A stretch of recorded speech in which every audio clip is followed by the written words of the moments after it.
I'm with John Lewis, CEO of Harness Racing South Australia. John, welcome. Yeah, thanks, Dean. Great to be here. John, how's the state of play in South Australia?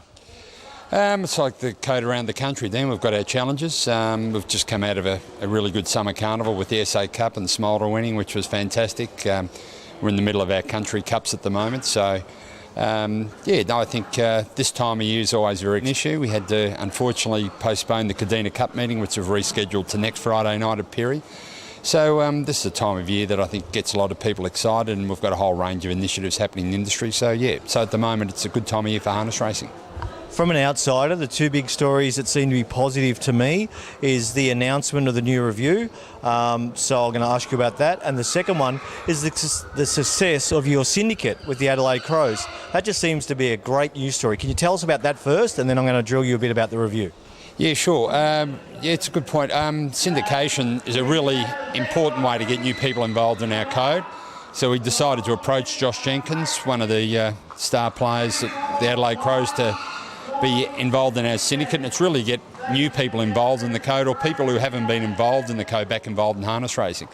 So with the Adelaide Crows, we're flying syndicates up and going. We've got 2 horses, and we've just launched the Port Adelaide Power to Win syndicate, which is another exciting one. It's a good way of getting new people involved, and after that we're looking at getting a women's only syndicate, probably not dissimilar to the Gay Waterhouse model. Then we'll take it from there. So it's been very popular, and even already we've got a number of expressive interests for the Power Syndicate, and we've got some big names, some very well-known faces in the Port Adelaide Footy Club who are going to be involved in syndicate.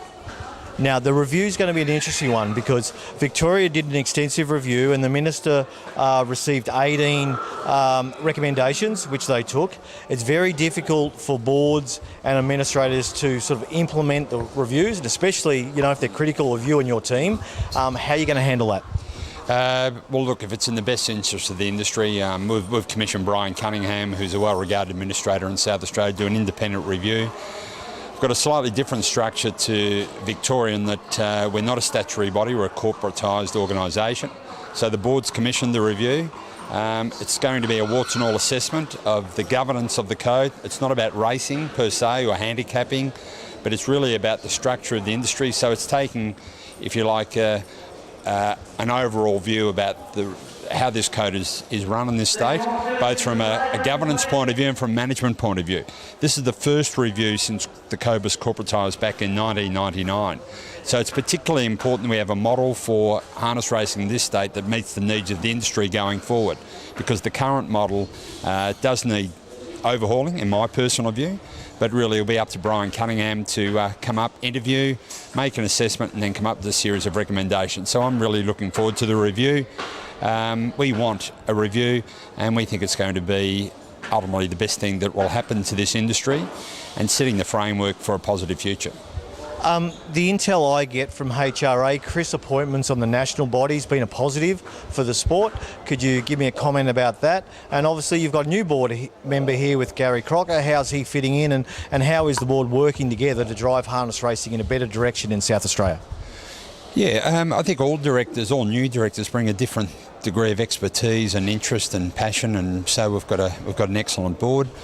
Chris Hartwig has got a long involvement in harness racing, going back a long time, so he's bringing both a racing knowledge and a corporate experience to the board. So I think Chris has fitted in beautifully as the new chairman. Chris sits on National Executive. There's a number of big issues nationally at the moment. The whip ban's probably the major one.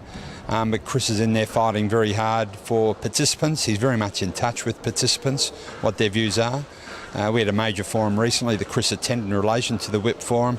So Chris is, as I say, representing very strongly the views of the South Australian harness racing industry nationally at executive, which is excellent.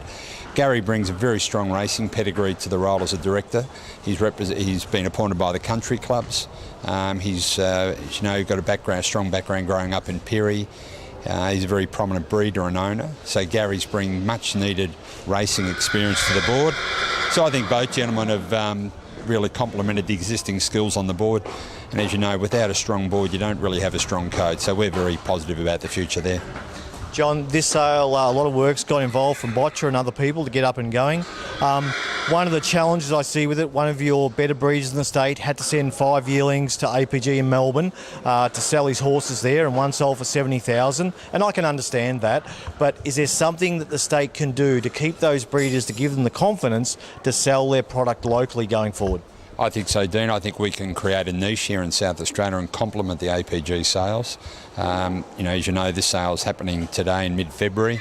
Not everyone can afford to buy a horse at the APG sale, so we think we can create a niche for those buyers and for those sellers and have a boutique sale here that we can grow on. I think this year's been a good step forward with the involvement of Harness Bred, Botcher's support. HRSA will be getting more involved. And next year I think we can build on the success of this year's and make a number of improvements. So I think we can carve a very nice niche for ourselves in terms of the sale season, if you like, and particularly make this sale one that people want to bring their horses to, and probably as important, if not more importantly, people want to come here to buy horses. So there's still a lot of work to do there, but we're very confident about the future. For the people at home that are getting re-enthused about the sport, because the sport isn't on an upswing with the changes in Victoria, what's the key message you want to tell people in South Australia about how you're going and how your board's going to make the sport better going forward?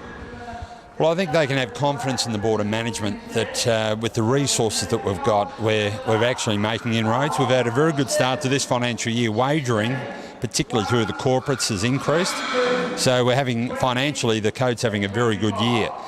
With the potential merger of Tabcorp and the Tats Group, that will possibly be the best thing to happen to this industry, assuming it comes off the merger, because there'll be more money for this code going forward. So I think there's a lot of things happening on a positive note. We've still got our challenges. Prize money is an ongoing issue, but I think things like the sales, we've overhauled the Southern Cross Series, the eligibility. We're promoting South Australian harness racing first. As you mentioned, the syndications are important, the independent review, so we're not standing still. There's a lot of things happening. One other thing we're very keen to experiment with is hot shots.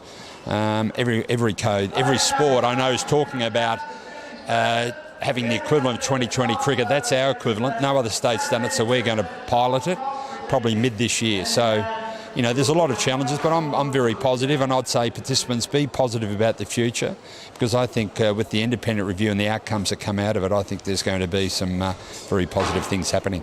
John, we wish you and your board and your entire team all the best going forward. Thank you, Dane. Thank you.